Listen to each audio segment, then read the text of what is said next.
Os livros do ensino médio geralmente apresentam um capítulo específico sobre funções modulares. Qual a necessidade de estudar tal tópicos em sua particularidade? Pergunta. O livro menciona o valor absoluto dentro do capítulo 4, sobre números reais, e durante esse curso pouco se falou sobre o assunto. Pouco se falou sobre o assunto propositadamente, porque eu acho que função modular, primeira coisa, existe uma noção matemática extremamente útil na teoria das variáveis complexas, que se chama função modular. Mas aí a outra coisa completamente diferente.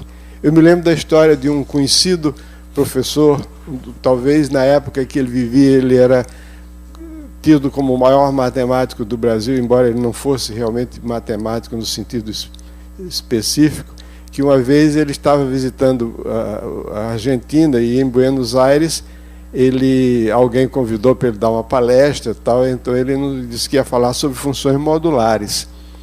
E a sala encheu de matemáticos, pensando que ele ia falar sobre funções modulares no sentido matemático, de variável complexa. Então ele falou nas funções poligonais, né? Eu prefiro chamar funções poligonais, são funções que têm como gráfico uma linha poligonal. Tem um interesse razoável, a precisa saber argumentar e utilizar essas funções, porque, por exemplo, no imposto de renda se tem uma função poligonal, mas tem um interesse bastante reduzido. É útil porque ela serve de aproximação para funções contínuas de modo geral. Tem também utilidade em certos métodos numéricos de soluções de equações diferenciais. Mas é um interesse muito relativo, muito pequeno, e não vale a pena. Tem outras coisas muito mais importantes e os livros, em geral, exageram isso aí. Paulo César, quer falar? Eu ia falar isso. E há um exagero aí nos livros.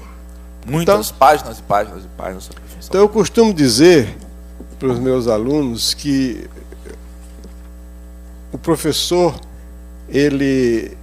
uma das coisas principais para o professor fazer é destacar as coisas importantes e, igualmente, tarefa valiosa é de dar pouca importância às coisas que não merecem importância. Então, nesse livro aí, as funções chamadas modulares, que nós chamamos de funções poligonais, tem um tratamento reduzido, porque isso reflete o interesse reduzido que esse assunto tem.